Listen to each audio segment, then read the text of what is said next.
The rain poured heavily that night as Armand sat alone in his small wooden house at the edge of the forest. The fire crackled softly, offering a little warmth against the storm. He had lived there for years, far away from the noise of the world. Silence was his closest companion. But that night, something changed. A soft knock echoed on his door, followed by a faint cry. He paused, confused. No one ever came there, especially not in the middle of such a storm.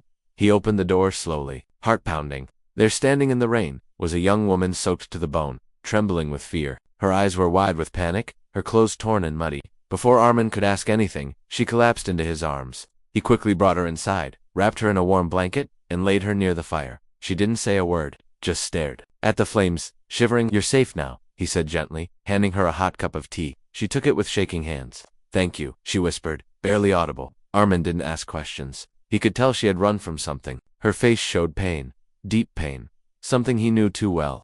Hours passed in silence.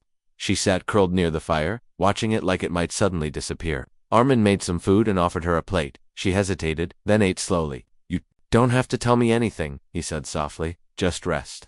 She looked at him with eyes full of gratitude.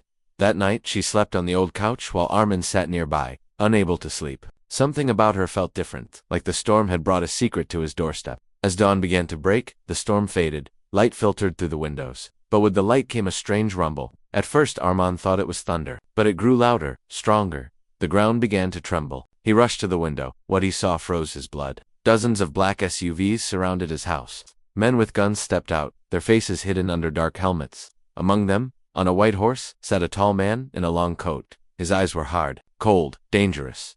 The girl woke up with a gasp. She looked out the window and whispered, "He found me." "Who?" Armand asked. Her voice cracked. "My father." The tall man stepped forward, shouting, "Open the door now. I know she's inside." Armand stood still, his heart raced. The girl gripped his arm tightly. "Please don't give me to him. He'll ruin everything." "Why is he after you?" Armand asked, trying to stay calm. "Because I said no," she whispered. "Because I ran away." The knocking turned to pounding. "I will count to 10. The voice outside roared. Armand looked at her, then at the door. He had only met her hours ago. He didn't know her story, but he could see the fear in her eyes. He took a deep breath, then stepped toward the door. Before he could touch the handle, it burst open. The tall man walked in, flanked by armed guards. He looked straight at the girl. "You're coming with me," he said coldly. She stepped back. "No." His eyes turned to Armand. "You do too, her." "Nothing," Armand replied calmly. "She knocked on my door during the storm. I helped her, that's all." The man's jaw clenched. "You think I'll believe that?" "Believe what you want," Armand said. "But I don't harm people." The girl moved beside Armand. "I'm not going with you," she said firmly. The man's eyes burned with fury. "You think you can hide behind this man? Do you know who I am?" "I do," she said, voice shaking. "That's why I left." The man looked at Armand one more time. "You have one day," he said coldly. "One day to send her back, or you'll regret ever opening that door." With that, he turned and left. The guards followed, leaving the door wide open. Armand stood there, the wind blowing in. The girl was silent, her eyes full of both fear and something else, determination. "What just happened?" he whispered. She looked at him. "You just became part of something bigger than you know." Outside, the sound of engines faded into the distance. But Armand knew this was far from over. The storm outside was gone, but a new storm had just begun. Armand stood in the doorway long after the vehicles had disappeared. The cold morning wind touched his face, but it wasn't the wind that made his hands tremble. It was the weight of what had just happened. Behind him, the girl sat silently on the couch, her fingers digging into the blanket as if it were the only thing keeping her steady. Armand finally closed the door and turned to her. "You need to tell me everything," he said quietly. She didn't look up. "If I tell you, you'll wish you never helped me." "It's too late for that," he replied. "They think I took you, they'll come back, and they won't care about the truth." The girl slowly looked up, tears welling in her eyes. "My name is Zoya. My father is Malik Raza. He owns half the land from here to the border. People call him a businessman, but he's something else. Dangerous, controlling. He decides who I talk to, where I go, what I wear, and who I marry." Her voice broke, and she wiped her eyes quickly. "He arranged a marriage for me with a man I barely know, a cruel man, rich, older, violent. I begged him not to, but he said I was born to obey, not to choose. So I ran." Armand listened in silence, each word cutting deeper. "I didn't know where to go. I just kept walking.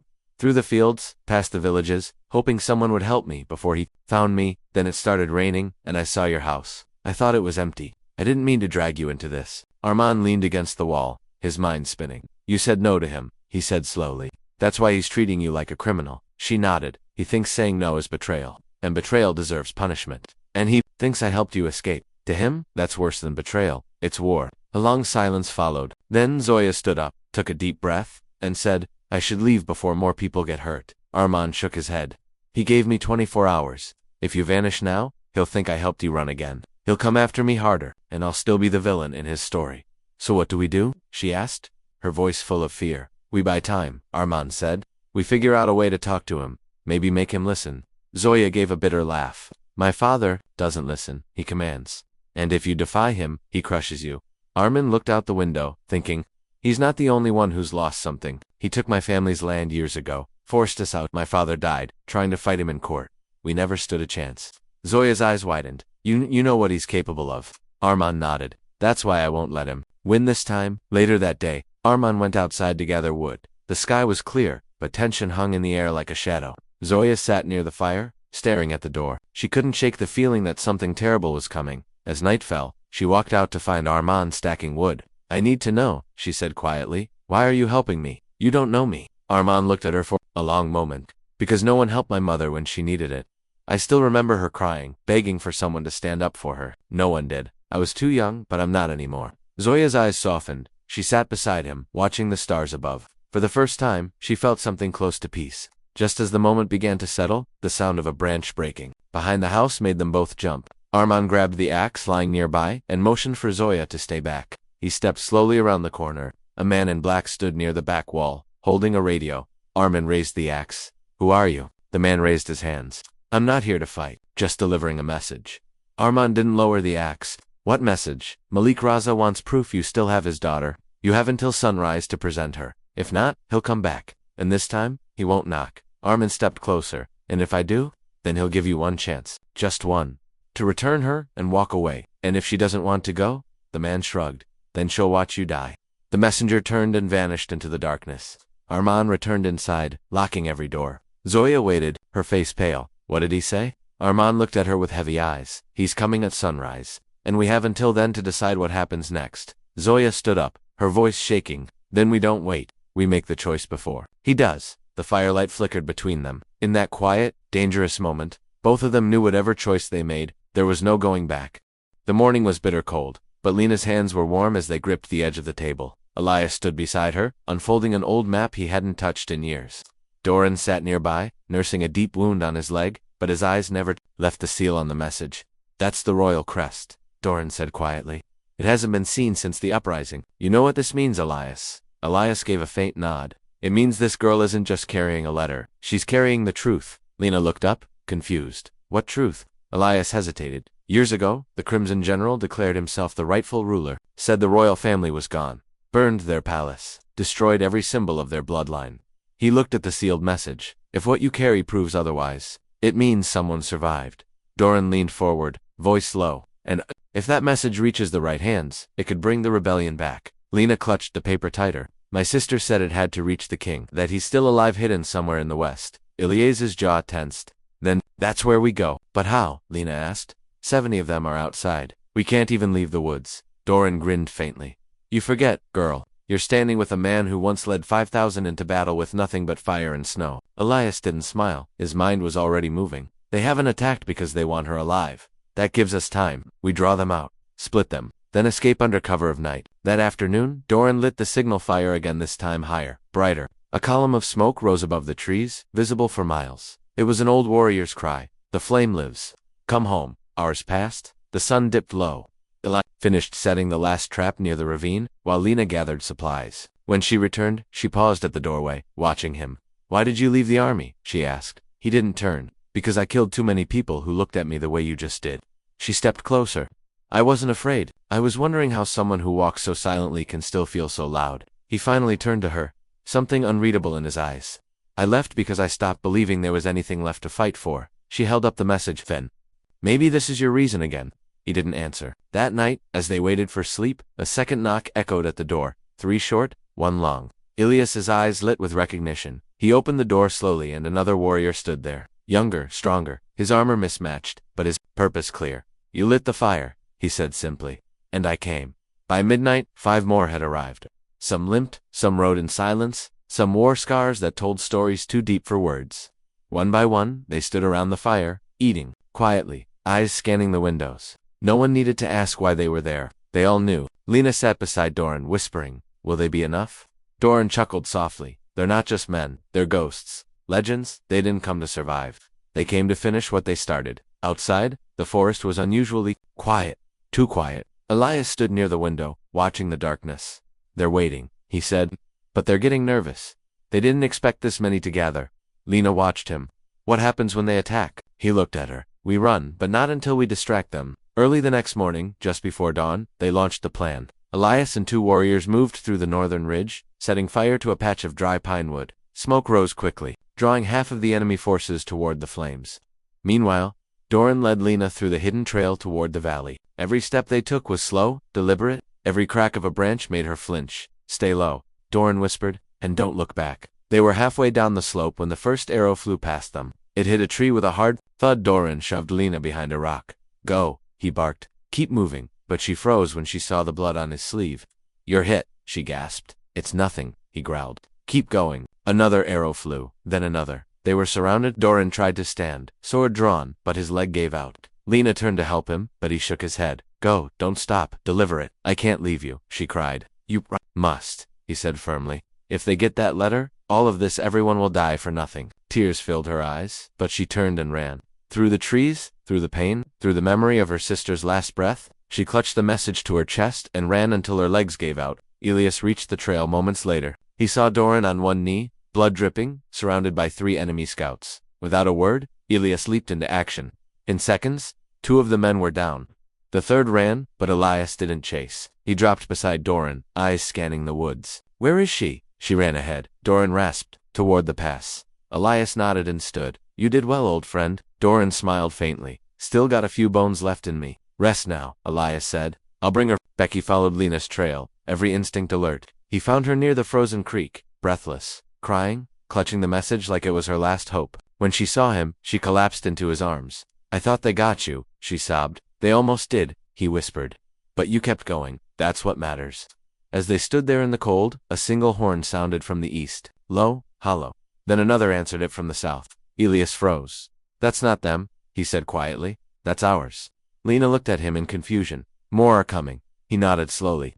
"Not just more. The rest." And from the ridges, like whispers in the fog, warriors began to appear. 1, 2, 10, 20. They had answered the fire. The old banners were rising. The message was not just a secret, it was a signal. But far above them, hidden in the trees, a masked scout watched every move. He turned away and began to descend back toward the crimson. "General, the enemy now knew the girl wasn't alone anymore, and war was no longer coming. It had already begun." Snow began to fall as the scout disappeared into the trees. Elias didn't waste a moment. He led Lena down the hidden path that wound between sharp rocks and thick pine. The message still pressed against her chest like armor. Behind them, the sound of boots crunching through frost signaled the arrival of more warriors, silent men with hard eyes and weathered faces. Each one carried the same expression. They hadn't come to survive. They had come to end something they left unfinished. At the edge of the pass, Elias stopped. He pointed toward the far side where the old stone bridge connected the mountain to the valley. "That's our path out," he said. "We make it across. We vanish into the lowlands. But they'll try to stop us before we reach it." Lena looked at the narrow trail. "We can't outrun them." "We won't," Elias said. "We'll split again. Half will draw them into the trees. I'll take you across with the message." She hesitated. "What if they catch the others?" He didn't answer. Some questions didn't have soft replies. Doran appeared behind them, limping but alive, supported by 2 younger warriors. "Don't let the leg fool you," he said, breathing hard. "I can still swing a blade." Elias gave him a brief nod. "Then take the northern ridge, draw them in, loud and messy." Doran grinned. "My specialty?" The group split. Snow thickened. Wind howled between the trees. And from somewhere in the shadows, a war horn blew sharp and cruel. The enemy was moving. Lena's hands shook as she followed Elias along the narrow ridge. Below, the enemy emerged. Like wolves in red armor, eyes locked, movements coordinated. "They're organized," she whispered. "Like they've done this 100 times." "They have," Elias said. "That's why we don't fight them their way." He led her to a small outcrop where she crouched behind rocks. "Stay here. No matter what happens, you don't move until I say." She grabbed his arm. "If you die, I won't know where to go." He looked at her, eyes steady. "You'll know, because I'll tell you before I die." She watched him disappear into the trees again. He moved like wind, quiet, purposeful. Then the fight began. It wasn't a clash of swords, it was an explosion. Fire burst near the ridge, a trap Elias had set hours earlier. It startled the soldiers below, scattering them into confusion. From the trees, Doran's team attacked with arrows and spears, drawing half the force away from the bridge. Screams echoed, metal clashed. The forest became smoke and fire. Elias returned to Lena, panting, his coat singed. Now, he said, they moved quickly, racing across the bridge, every step echoing like thunder in the stillness. But just as they reached the middle, 3 enemy soldiers appeared at the far end. One raised a bow. Ilias shoved Lena to the side as the arrow flew. It missed by inches. He fired once. The lead soldier dropped, the others charged. Elias pulled his blade. Run, he shouted, but Lena didn't run. She turned, eyes full of fear, and did something he didn't expect. She picked up a fallen dagger from the bridge floor and stood beside him. I'm not letting you fight alone, she said. Not again.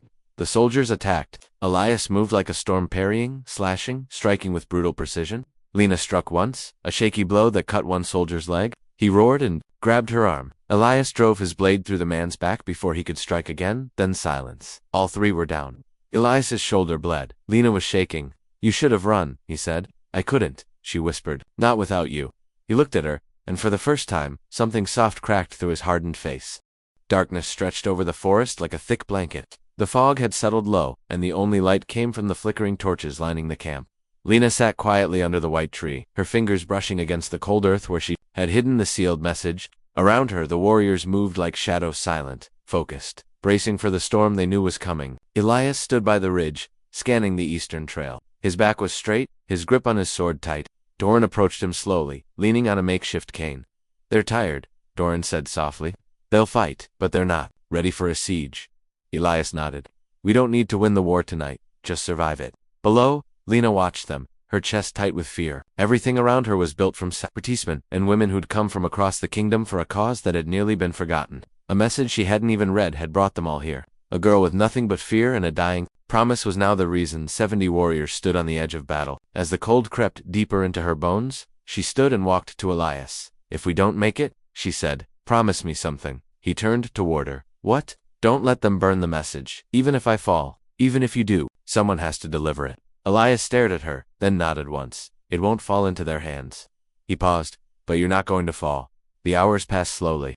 The warriors gathered in a circle near the central fire. Some tied cloth around their wrists in silence, others murmured old battle songs. Elias stood before them, the flames reflecting in his eyes. They'll come before dawn, he said. They outnumber us, but they don't outmatch us. We've fought too long, lost too much, to be afraid now. The group stood taller. He looked at each face. Tonight, we don't fight for the crown. We don't fight for gold. We fight for truth, for the right to stand, and for her. Lena's eyes filled with tears when they turned to look at her, not with pity, but with something stronger, belief. Then the silence shattered. A low horn blew from the eastern trail. Then another, then drums. Steady, menacing, the sound of boots. Torches glowing in the distance. The Crimson General had arrived. Elias gave a short nod. The warriors spread out, taking positions behind stones, trees, and makeshift barriers. Lena crouched behind the white tree, clutching the dirt above the buried message, as if her touch could protect it. The forest began to tremble with the sound of marching feet. Then, from the fog, red armor appeared one line, then another. Soldiers fanned out like a flood, surrounding the ridge. At their center stood the general himself, tall, unmoving, his eyes locked on Elias from across the distance. No speech, Doran muttered, no demands. Elias shook his head. He's not here to talk. And then chaos. The enemy rushed forward, arrows flew like lightning. Elias shouted, and his side responded with fire and fury. The traps triggered explosions of dust and flame that sent soldiers flying backward. Screams echoed through the trees. Swords clashed. Bodies fell. Blood painted the snow. Lena wanted to look away, but she couldn't. She saw Elias moving like a ghost through the battle, faster than anyone, striking with terrifying precision. She saw Doran fighting beside him, wounded but unyielding. She saw warriors falling, but others rising to replace them, and still, they came. More red soldiers pushing forward. Suddenly, 3 enemies broke past the outer line, running toward the white tree, toward her. She froze. Her fingers dug into the earth above the message, and her heart stopped. One of the soldiers raised his blade, eyes wild. Then he dropped, a spear through his chest. The second soldier lunged only to be tackled by a woman warrior with braids and fury in her scream. The third soldier reached for Lena's arm, grabbing her wrist. Lena screamed, and from the shadows, Elias appeared. He drove his blade into the man's back, pulling her away in one swift move. I told you to stay hidden, he barked. They found me, she gasped. I couldn't move. Elias scanned the area. They're getting desperate, he said. They want the message before the others arrive. Others? Lena asked. More are coming. He gave her a look. If we hold just a little longer. But time was running out. Their lines were thinning. Doran had fallen, wounded again. Elias was limping now, bleeding from a cut across his ribs. And still, the Crimson General hadn't moved. He stood at the rear, watching, calculating. Lena helped Elias back to the center. "We can't keep this up," she said. "We're going to lose." "No," Elias whispered. "We just need one moment, one chance." Then, from the ridge behind them, a new horn blew. Lena turned, confused. And then she saw them riders. Dozens of them, cloaked in black and silver. The Western tribes, the King's secret guard. She recognized their banners from the stories her sister used to tell. They rode in like thunder. They tore through the enemy from the rear, scattering the red soldiers like leaves. The Crimson General finally stepped forward, drawing his massive blade. Elias met his eyes. "This ends now," Elias growled. He limped forward, ignoring the pain, facing the man who had destroyed everything. The general said nothing. He simply swung. Their swords clashed with brutal force. Sparks flew. They moved like titans. Every strike felt final. Lena watched, breath caught in her throat. The battle around them faded. All that mattered was this Elias and the Crimson General. A final blow. Elias staggered. The general raised his sword, but Elias dropped to one knee, pulled a dagger from his boot, and drove it into the general's leg. The man roared, stumbling. Elias stood, used the last of his strength, and plunged his blade into the general's chest. Silence. The Red Army froze. Their leader collapsed. The battle was over. Elias fell to his knees, breathing hard. Lena ran to him, catching him before he hit the ground. "You did it," she whispered. "You stopped him." He looked up at her, blood on his lips. "No," he said. "We did." And as the sun rose behind them, golden and warm, more riders poured into the forest. 50, 60, 70. They had made it. The message had survived, and with it, hope was reborn. The forest was quiet now. Smoke curled gently from the scorched trees, the last cries of battle fading into the wind. Bodies lay still across the frozen ground, friend and enemy alike. And in the center of it all, Elias knelt in the snow, blood dripping from his wounds, his breath ragged. Lena held him tightly, pressing her shaking hands against his side to stop the bleeding, her heart racing faster than her thoughts. Around them, the warriors who remained began to regroup, tending to the wounded, whispering prayers over the fallen. The sun had barely risen, its golden light slipping gently through the pines, touching Elias's face like a final blessing. "Stay with me," Lena said, her voice cracking. "You promised. You said you wouldn't fall." Elias opened his eyes slowly, a faint smile flickering on his face. "I'm still here," he whispered, "but I've had worse mornings." Doran limped toward them, leaning on the arm of another soldier. His face was pale, streaked with dirt and blood, but his eyes still burned with purpose. "The general's army is broken," he said. "They've scattered. What's left is running back east." Lena looked up. "So it's over." Doran shook his head. "No, it's only just begun. Killing the head of the snake doesn't cure the poison." Elias tried to stand. Lena helped him, though he winced with every movement. "The message," he said. "Is it safe?" She nodded. "Still buried beneath the white tree. They never touched it." Elias looked at Doran. "We ride tonight, we get it to the king before word spreads. If the wrong people find out the general is dead before we get there, they'll seize the throne in chaos." Doran's jaw tightened. "Then we'll need more than horses. We'll need ghosts to ride again." By nightfall, the message had been dug up, sealed and protected in a steel case, lined with cloth. The remaining warriors gathered around the fire, eyes heavy with fatigue, but still burning with belief. Elias stood before them, leaning on a staff, his voice low but steady. "Many of you came here expecting to die. Some of you almost did. But today, you didn't fight for a flag. You fought for a future. The man who kept us in fear is gone. And now, the truth must rise in his place." He looked at Lena, then back at the men and women surrounding them. "The girl you protected, she's not just a messenger. She's the spark of what's coming next. That letter she carries is proof that the bloodline of the true king lives. And if we can deliver it, everything changes." Silence followed his words, heavy and sacred. Then a single voice broke through. "Then we ride," the warrior said. "We finish what we started." Others nodded. The old unity was returning, not through command, but through trust. Lena stood beside Elias, heart pounding. "I'm afraid," she admitted quietly. "I'm not strong like you." Elias turned to her. "You're stronger," he said. "You kept going when everyone told you to give up. You held the message when even warriors couldn't. You never needed to swing a sword to matter. You mattered the moment you refused to run." She looked down at her hands. They were bruised, cut, dirt under her nails, but for the first time, they didn't look small. They looked capable. They rode under cover of darkness. Elias, Lena, Doran, and a small group of elite riders. The rest stayed behind to guard the ridge and tend to the wounded. The journey was cold and silent. Every rustle of branches made them reach for weapons. Every distant howl stirred old fear, but they pressed on. On the third night they reached the edge of the Riverlands, a place known for betrayal. Cameras flashed as Zoya stepped onto the stage at the press conference. Dozens of journalists turned their eyes toward her, notepad pages flipping, microphones extended. She stood tall behind the podium, her voice steady despite the pounding. In her chest, "My name is Zoya Raza," she began. "I am the daughter of Malik Raza, the man now facing multiple charges of corruption, land theft, illegal detentions, and conspiracy to murder. I am here today not as his daughter, but as a survivor of his rule, and as someone who finally found the courage to speak." Gasps whispered through the crowd. She continued, her voice gaining strength with every word. "For years, I was silent, controlled, isolated. I was told what to say, what to wear, who to marry, and who to fear. But one rainy night, I chose to run. And the man I feared the most, my own father, chased me with guns, with lies, and with threats. But what he didn't expect is that someone would open their door for me." Her eyes welled up, but she didn't let the tears fall. "I found safety in a stranger's house. A man who had lost everything because of my father, and yet, he showed me more kindness in one night than I had known my entire life." The crowd remained silent, fully captured by her words. "I have shared everything with the media. Files, photos, hidden contracts. My father built an empire on the pain of others, and now, that truth is no longer in the shadows." Samira stood in the corner of the room, watching her niece with pride and concern. Armin, still recovering in a wheelchair, watched from the backstage area, bruised but unbroken.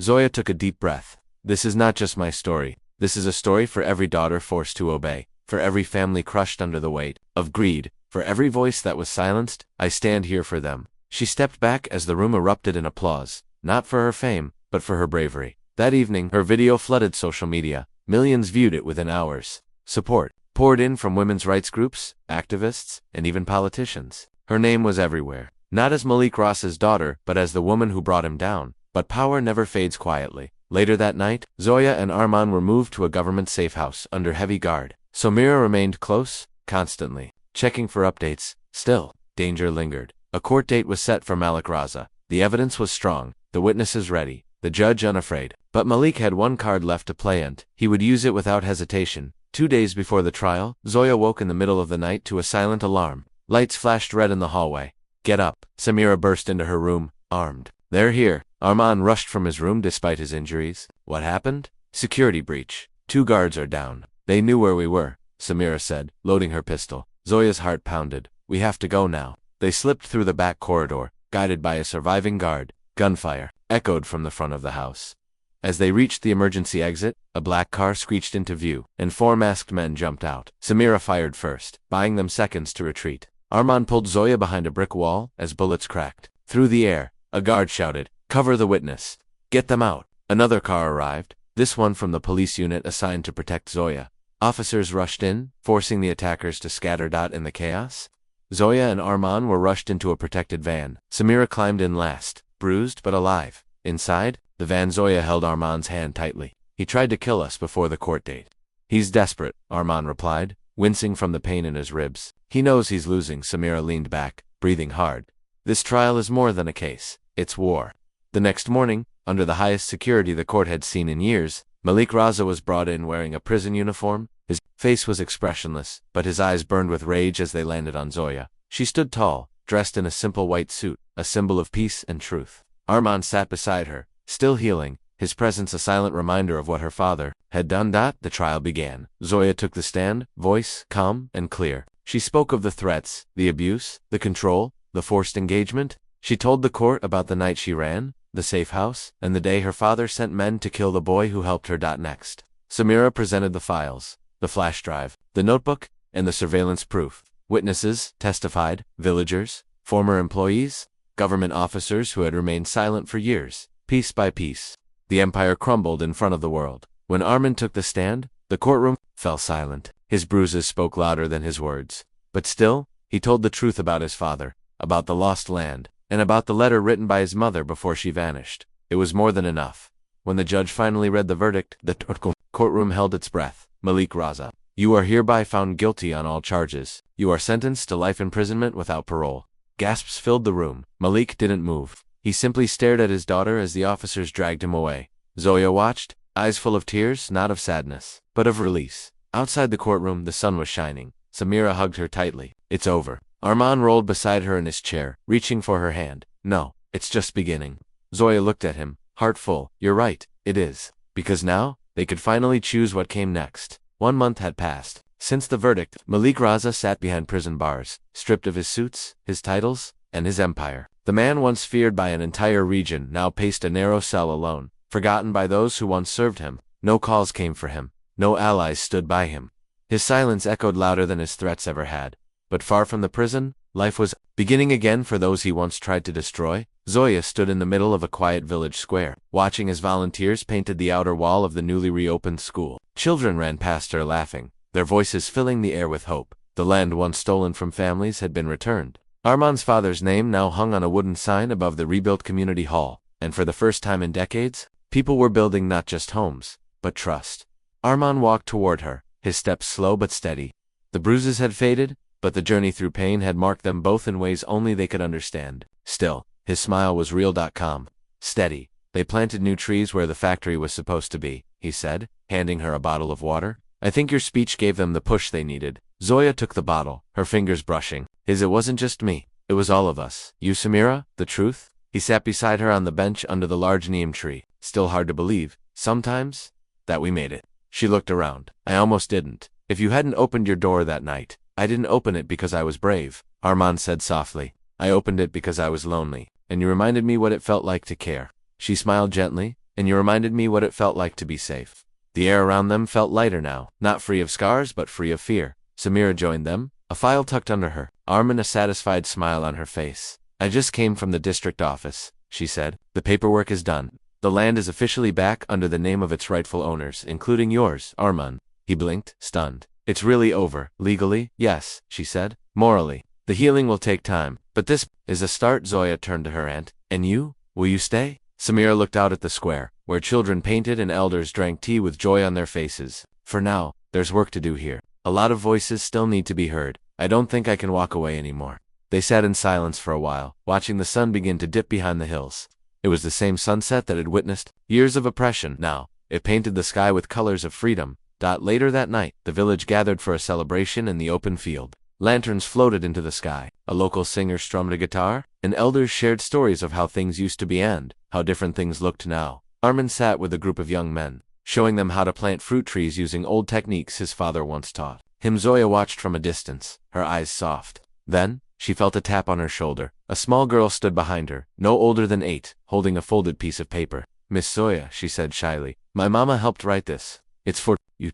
Zoya unfolded the note and read it silently. Thank you for speaking when we couldn't. Thank you for fighting when we were too afraid. Because of you, my daughter will grow up without fear. May you always be proud of your voice. Her eyes welled up, but she smiled and bent down to hug the girl. Tell your mama, she's brave too.